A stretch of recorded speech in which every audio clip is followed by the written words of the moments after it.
Bismillahirrahmanirrahim. Assalamualaikum warahmatullahi wabarakatuh.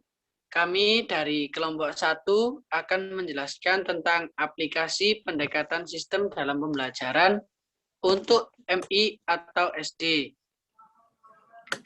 Baiklah, perkenalkan anggota kelompok kami yang pertama yaitu Saya Muhammad Azmi Partenggalan Batubara, NIM 191400013. Dan saya Winda Fitriana, NIM 1914032. saya Abdul Halim Soleh dengan NIM 191401116. Dan teman saya yaitu Lucianti dengan nomor NIM 1914013.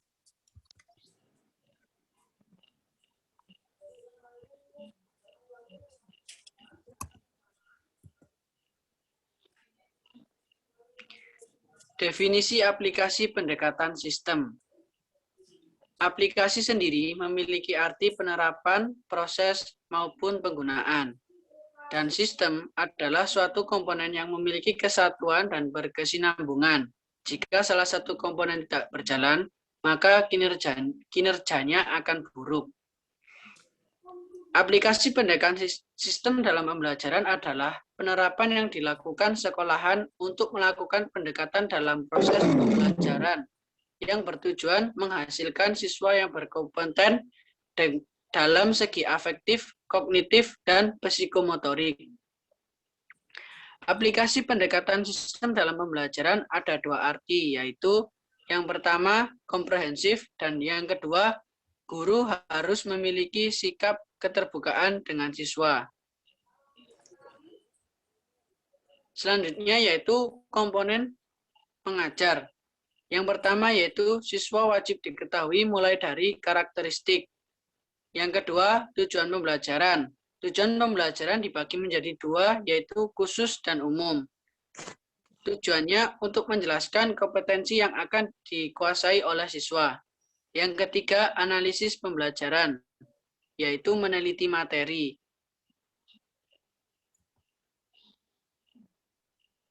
Yang keempat, merencanakan pembelajaran. Merencanakan pembelajaran dapat dibagi menjadi dua, yaitu jangka panjang maupun jangka pendek. Jangka panjang dengan jangka waktu 1 tahun, jangka pendek bisa dilakukan dengan setelah proses pembelajaran selesai. Yang kelima, bahan ajar, yaitu materi yang akan diberikan kepada siswa. Dan yang keenam, penilaian bimbingan atau evaluasi. Kemudian komponen pendekatan sistem. Komponen pendekatan sistem itu dibagi menjadi 6, yaitu yang pertama yaitu siswa. Siswa yaitu sebagai pusat pembelajaran. Siswa itu yaitu melibatkan kegiatan pembelajaran. Di sekolah kegiatan belajar, siswa menjadi pusat dalam sebuah kegiatan pembelajaran. Di dalam kegiatan ini, siswa itu sebagai objek untuk menggapai sebuah cita-cita, mengubah dalam sebuah keinginannya. Kemudian guru. Guru adalah sebagai pendidik dan pembimbing dalam kegiatan belajar mengajar. Guru itu sebagai apabila siswanya ada yang berkendala, guru itu bertujuan untuk meluruskan, memberikan masukan, dan lain sebagainya. Kemudian yang ketiga yaitu tujuan pengajaan. Tujuan pengajaan di sini yaitu suatu kegiatan, suatu keinginan, atau impian yang harus dipenuhi dari sebuah kegiatan tersebut. Sebelum kegiatan belajar dimulai itu, guru itu menyampaikan bagaimana tujuan kegiatan pembelajarannya, terus gimana pencapaiannya itu, terus bagaimana. Terus yang selanjutnya yaitu metode. Metode di sini adalah cara penyajian bahan pembelajaran yang akan digunakan oleh guru pada saat guru akan memulai pembelajaran.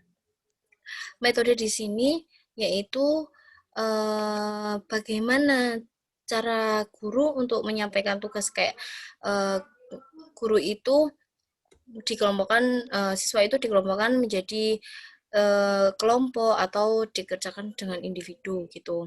Kemudian media pembelajaran. Media pembelajaran yaitu sebuah peraga atau sebuah alat yang digunakan untuk perantara menginformasikan dari satu sumber kepada penerima. Media di sini tujuannya yaitu untuk menyampaikan informasi dari sumber. Mengembangkan media pembelajaran itu sebaik-baiknya diusahakan untuk menggunakan kelebihan media itu tersebut. Kemudian, evaluasi pembelajaran. Evaluasi pembelajaran adalah tahap yang harus dilakukan untuk mengetahui kemampuan siswa, yaitu evaluasi pembelajaran ini biasanya dilakukan pada akhir. Bagaimana siswa itu dalam pencapaian selama pembelajaran itu, bagaimana kelebihan siswa itu, seperti itu. Kemudian yang terakhir yaitu lingkungan. Lingkungan yaitu salah satu bagian terpenting dalam kegiatan pembelajaran. Lingkungan sangat berpengaruh terhadap kegiatan pembelajaran. Kemudian aplikasi pendekatan sistem dalam pembelajaran dibagi menjadi dua, yaitu yang pertama adanya pengetahuan secara utuh. Bahwasanya tahapan pembelajaran itu tergantung berbagai komponen. Apabila sebuah komponen itu gagal, maka proses pembelajarannya itu akan mampu mengolah sebuah komponen suatu kegiatan pembelajaran. Seperti itu. Kemudian yang kedua yaitu adanya keterbukaan antara siswa dan guru. Keterbukaan antara siswa dan guru itu wajib. Jadi guru dan siswa itu wajib terbuka. Guru wajib terbuka dengan siswa, siswa juga harus terbuka dengan guru juga harus mampu menerima kritik dan sarannya siswa, dan siswa pun sebaliknya. Seperti itu. Sekian, terima kasih.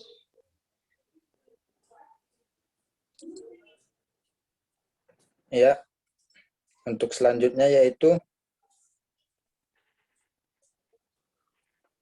manfaat pendekatan sistem pembelajaran. Ya, manfaatnya yang pertama yaitu untuk mengetahui ataupun menjadikan arah tujuan itu lebih jelas dan nyata.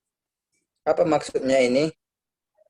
Yaitu dengan kita melakukan planning ataupun rencana yang sudah kita siapkan untuk melakukan sistem pembelajaran tadi, maka dengan planning tersebut pasti lebih matang, lebih pasti arah tujuan yang kita inginkan. Begitu. Lalu yang kedua apa itu? Yang kedua itu menjadikan guru lebih terpaut dalam kegiatan yang sistematis. Maksudnya di sini yaitu dengan guru sudah menemukan ataupun menjalani kegiatan yang terpaut ataupun terplanning tadi, maka segala rencana satu persatu itu guru akan lebih mengetahui dengan sesuai tujuan yang tadi diinginkan. Yang ketiga yaitu membuat pendekatan sistem pelajaran ini ataupun mengatur pembelajaran ini dengan potensi yang ada, yang dimiliki guru tersebut. Dan juga memanfaatkan sumber daya yang ada pada guru tersebut ataupun pada lingkungan tersebut. Lalu yang terakhir itu apa? Yang terakhir itu pendekatan sistem yang memberikan evaluasi pada akhir setiap kegiatan tersebut. Jadi setelah kita melakukan kegiatan tersebut, maka ada yang dinamakan evaluasi untuk menambahi ataupun merubah kegiatan sistem pembelajaran itu agar lebih baik lagi dengan mengetahui kekurangan yang sudah dijalani setiap proses demi proses. Ya, mungkin itu saja dari manfaat pendekatan sistem pelajaran. Selanjutnya akan dijelaskan oleh rekan saya.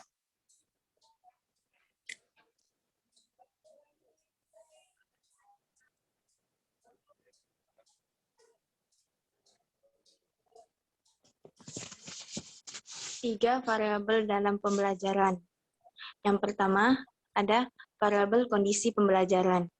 Variabel ini memperhatikan metode atau cara interaksi antara siswa dengan pelajarannya. Mengapa demikian? Karena di antara keduanya memiliki kaitan satu sama yang lainnya. Regut dan Merrill menggabungkan variabel kondisi pembelajaran itu ada 3 kelompok. Yang pertama, tujuan pembelajaran. Tujuan pembelajaran ini yaitu cita-cita yang digunakan untuk menghasilkan pembelajaran yang maksimal. Yang kedua ada kendala atau halangan. Kendala atau halangan ini adalah keterbatasan atau kekurangan alat, sumber yang meliputi waktu, media, personal, dan juga uang. Terakhir ada karakter siswa. Karakter siswa ini adalah suatu aspek atau kualitas kemampuan siswa dalam suatu bidang tertentu. Yang kedua ada variabel metode pembelajaran. Variabel metode pembelajaran ini adalah hal yang berbeda dalam pencapaian akhir dari sebuah pembelajaran. Karena dalam variabel metode ini, kita harus mempunyai banyak cara yang berbeda-beda. Dalam variabel ini, kita juga bisa mendesain metode pembelajaran yang baik untuk pembelajaran yang akan disampaikan. Variabel metode pembelajaran ini dikelompokkan menjadi 3 jenis. Yang pertama, strategi pengorganisasian. Cara ini digunakan untuk mengumpulkan suatu isi pembelajaran yang digunakan atau sudah terpilih untuk ditetapkan. Karena pengorganisasian ini mempengaruhi penentuan isi, pembentukan, dan juga suatu diagram. Yang kedua, strategi penyampaian. Strategi penyampaian ini berisi tentang cara menyampaikan suatu materi terhadap siswa, agar siswa mampu memahami atau merespon hal yang akan disampaikan, dan juga memudahkan siswa dalam proses pembelajaran. Yang ketiga ada strategi pengelolaan. Strategi pengelolaan ini cara memperbaharui kontak sosial dalam belajar. Dan variabel ini dengan cara yang berbeda-beda. Strategi ini sangat berhubungan dengan pengambilan keputusan, pengorganisasian, dan penyampaian. Yang ketiga itu ada variabel hasil pembelajaran. Variabel kondisi hasil pembelajaran ini adalah indikator atau tolak ukur bagaimana perkembangan proses pemakaian metode pembelajaran dalam kondisi yang berbeda-beda. Variabel ini adalah proses akhir dari pembelajaran yang sudah dilakukan. Pada tingkatannya meliputi 3 hal. Yang pertama, keefektifan, efisiensi, dan daya tarik pembelajaran. Sekian dari saya. Akhirnya.